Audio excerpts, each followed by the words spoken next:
Hi అండి. మా అమ్మ వాళ్ళ ఇంటి దగ్గర ఉన్న స్వామినాథ స్వామి బ్రహ్మోత్సవాలకైతే వచ్చాము. మేమొచ్చేలోపు దేవుడి కళ్యాణం అయితే అయిపోయింది. దేవుడి దగ్గరికి వెళ్లి దర్శనం చేసుకోవాలని అయితే వెళ్తా ఉన్నాము.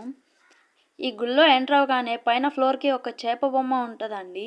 కలియుగం అంతమయ్యేటప్పుడు ఒక మహాప్రళయం వచ్చి దీన్ని తాకుతుంది.